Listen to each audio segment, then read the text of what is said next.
In this world, we have to live in a manner where we are in the thick of action, in the samsara. However, we should not get impacted or swayed or disappointed from the events that are happening around us. Very much like the swan or the duck that swims in the water but does not get wet. They have a coating on their feathers that makes the water not affect them. It's a waterproof coating.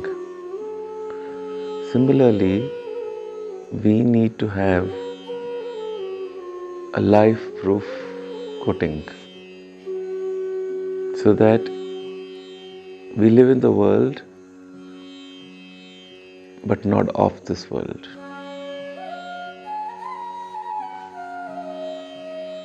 And you must understand that fully. You must contemplate on this.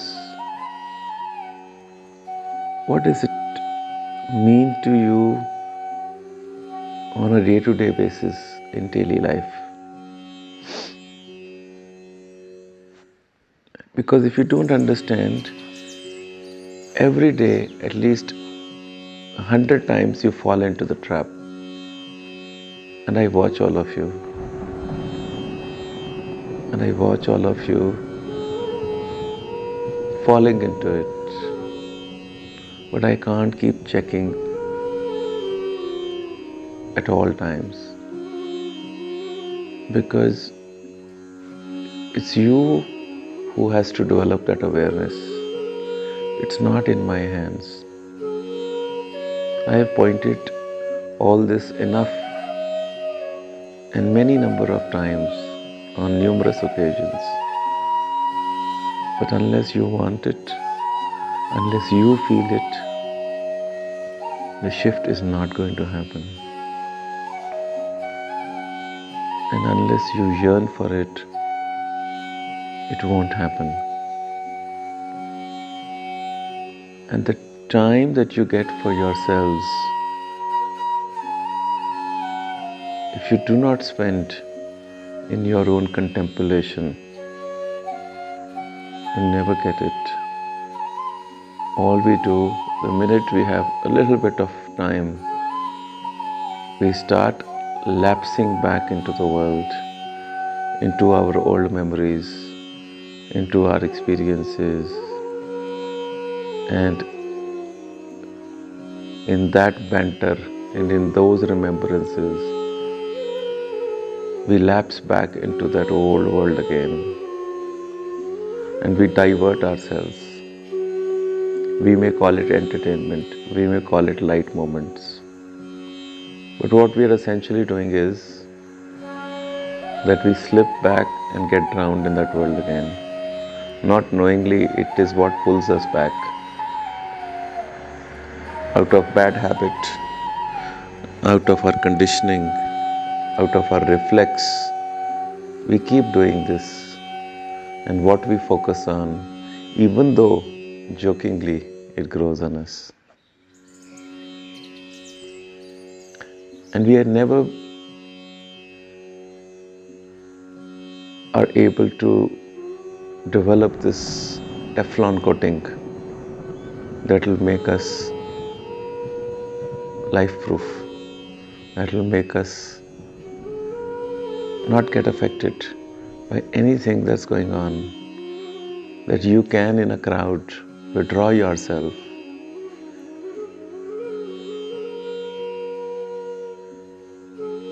and not be impacted by all the conversations around you. We're like kids. Every day I see this. We just slip and fall back. The challenge is not in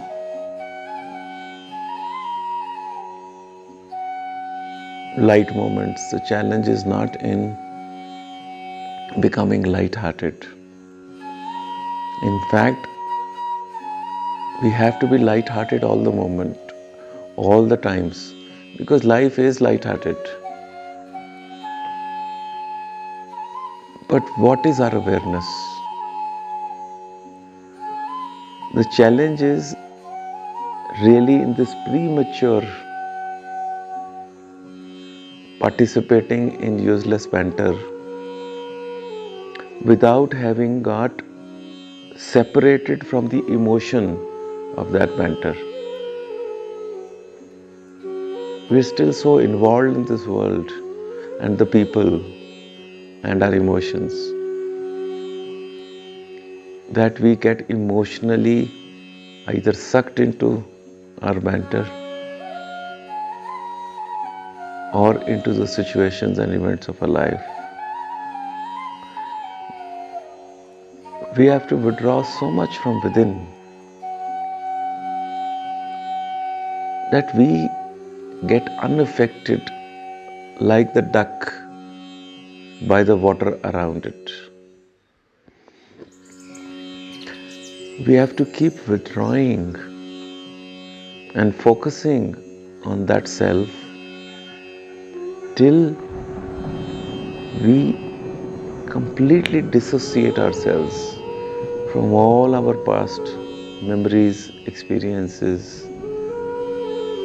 and our old way of life. I've told you many times that the old and new cannot coexist. And the new you can still do the old things. But when the new you, which is completely detached, completely unaffected, goes and does the old things, the attitude with which you will do, the state of mind from which you will operate will be absolutely different.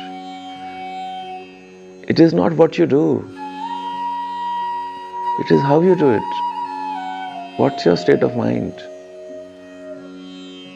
But you will never reach that state of mind which is called equanimity or sit prajna if you keep slipping back 20 times in a day into that old state of consciousness. If you cannot learn how to practice silence and sit in silence and contemplate, you'll never be able to perceive things.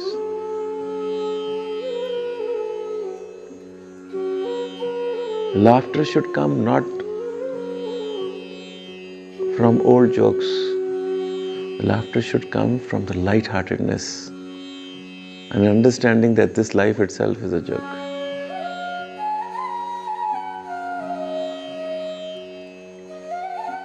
And this period that you come here and you spend time is not of entertainment. It's not of being in your groups and having silly conversations. It's about serious sadhana and contemplation. If it's all about food, laughter, and a good time, then you seriously get it wrong what life is about.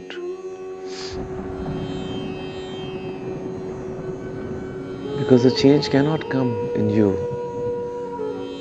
if you keep watering the old tendencies, habits of the mind. And if any time you have to slip into a zone of discomfort, if you shudder and you shrink inside, and if you're always pining for your own comfort, then how can you accept and embrace everybody? How do we get to a state where nothing impacts us, where nothing triggers an emotion in us?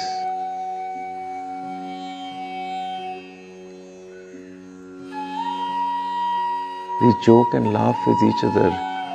We rib each other sometimes only so that it provokes you not to get impacted, and you see that life is all about attention.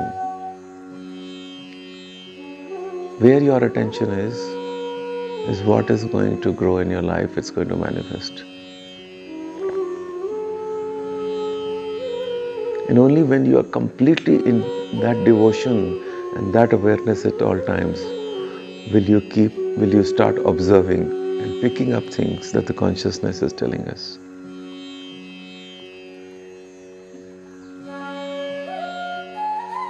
And if you contemplate, you will find hundreds of examples around you of how people who are alert, who are absolutely connected to that one consciousness, they start picking up everything. And that should inspire us to know and understand the secret. That how when you are devoted at all times to that idea of one consciousness is not a person, is not a form. It may be getting manifested through one form. But if you, instead of the form, if you keep holding on to the thread of that one consciousness, and like Radha, you are devoted to Krishna, not the physical Krishna, but the consciousness that comes out of Krishna. That consciousness, that Krishna accesses, becomes part of Radha's awareness as well. And they merge into this oneness. It is that merger that needs to still happen.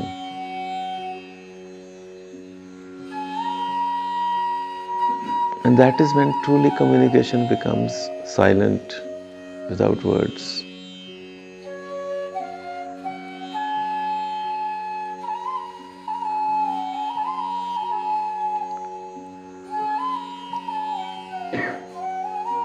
So therefore, this effort that we require initially is to come out of the trap of our old conditioning and our old habits. That's all the sadhana that is required. For a while, we have to withdraw completely and shun all our tendencies that drag us back.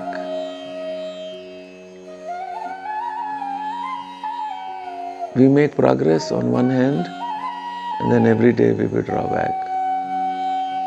It's like going 2 steps forward and then going 2 steps back. Or maybe we take 3 steps forward and come 2 steps back. Going 2 steps or 3 steps forward takes a lot of effort, and you are putting the effort. But just a few moments of lack of awareness and alertness, we fall back. That's why I keep saying, be aware, be alert. The minute the alertness shifts, we fall back into that same ditch again. And every morning we crawl out of it to climb up, make the effort, and then we slip back. And this slipping back can only cease and end when you become aware that you're doing this. Because right now what's happening is we're not aware that we do it. Because we do it out of habit. We do it out of reflex. And we are able to see in others and point it out to them, but we are not able to see it in our own selves. That's our challenge. We can see it for others and instantly help others. But when it comes to ourselves, we're not able to see it.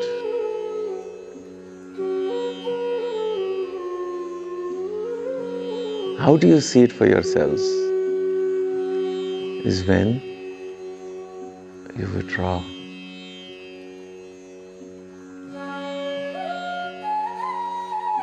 Withdraw into your inner stillness. That stillness which has nothing to do with the noise outside. It's a stillness where you are never disconnected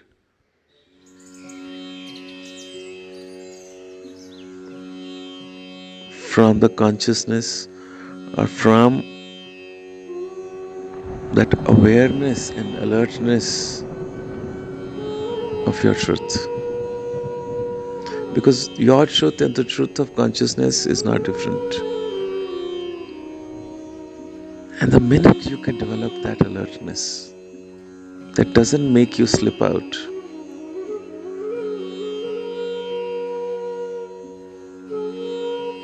And that can happen when we become silent instead of talking aimlessly.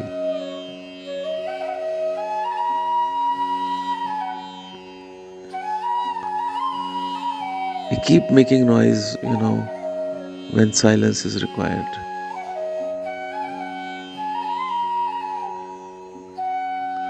And we think it's funny. We think it's expression that we want to do what we want to do.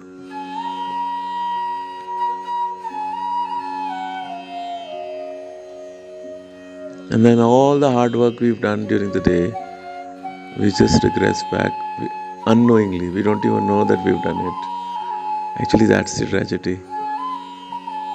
We move forward, we go back. We move forward, we go back. And that's where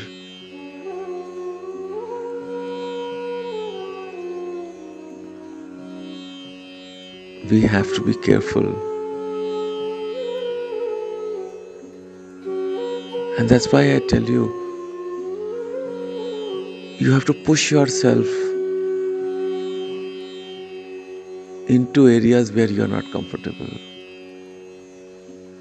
Stay with each other where you will not slip into this familiarity with each other, and wanting to just be in the same group is because we know we can easily fall back and slip into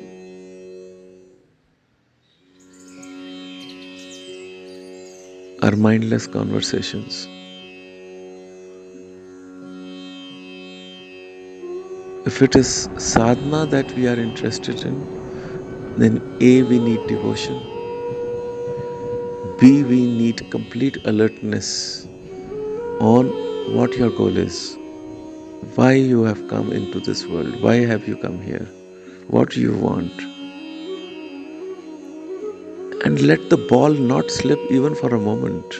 Because if you're alert that this is what it is all about, then you will not let it slip. And this alertness is required till you get trained that automatically you're always alert at all times. It'll never slip. But if you give in to these temptations, oh, I'm feeling sleepy, I'm feeling lethargic, if you give in, it will overpower you. If you want to do light banter conversations, if you give in to it, it'll, fill up.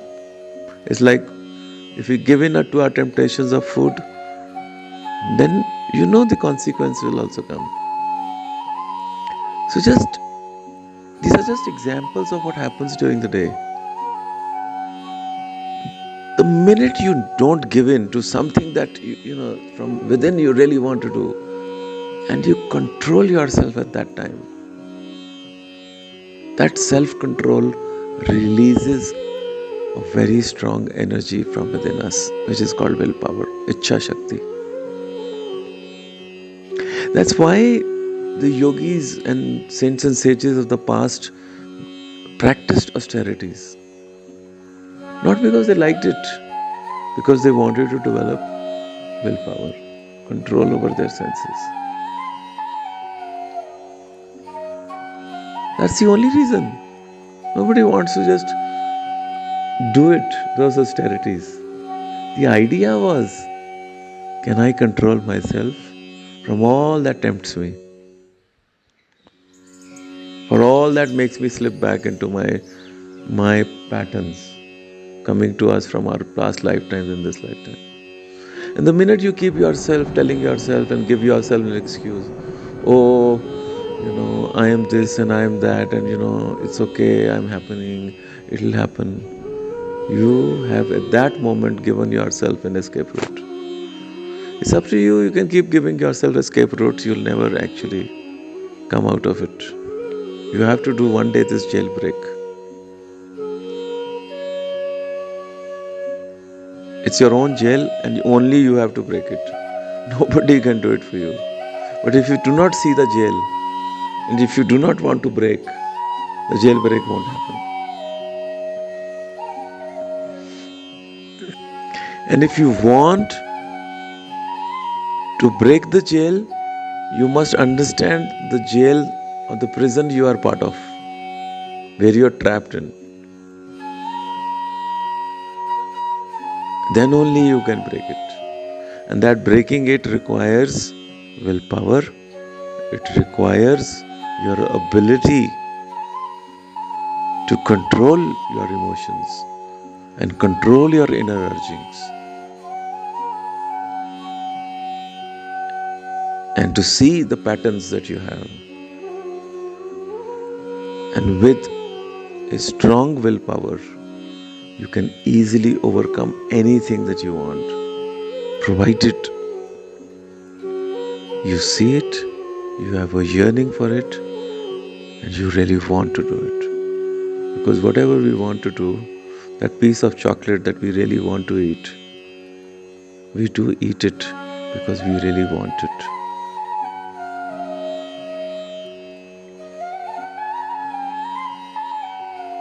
The moment that sleep overcomes and we want to give in to that temptation, if you give in, it will come. If you fight it, if you say, no, you're not stronger than me, then it won't come. It is a temptation. It's like you're being tested in everything. The minute you say, oh, my body is tired, what you have told your subconscious, you can keep coming again and again. Because I've given you a reason for your presence. Then it says, wonderful, I'll always be there. I'll make sure you never get out of this tiredness and you will fall victims of this sleep. It's the same in every aspect.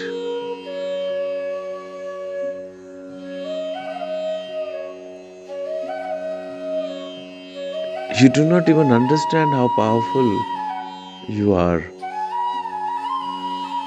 and that nothing controls you.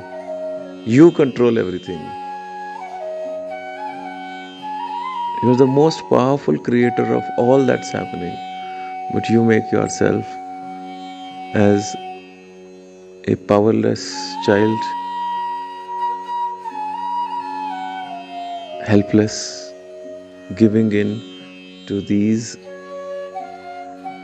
petty little things and find ourselves weak.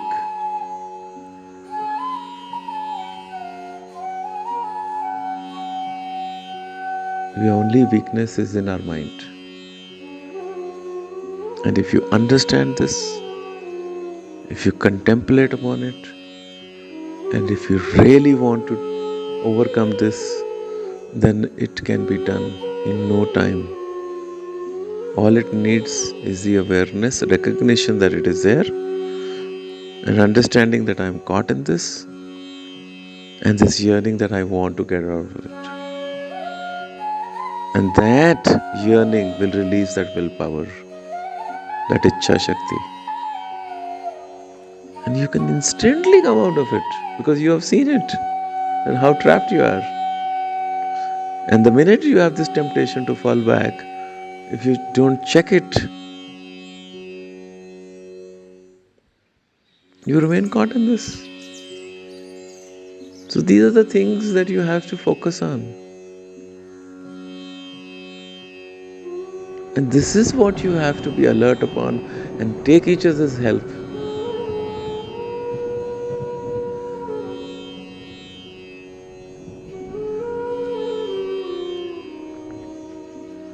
As we say, one moment of fall and alertness can pull you into a disaster. They have this sign on highways when you're traveling. But actually it's true so much for life also.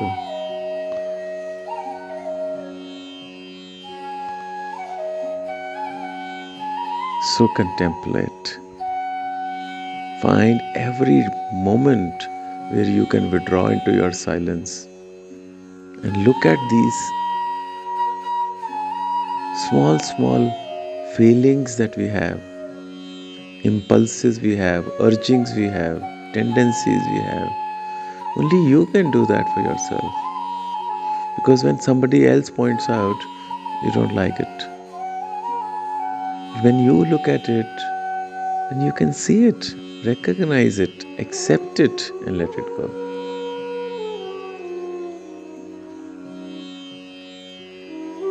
And it doesn't need months and years for you to do it. An instant recognition, you can release it.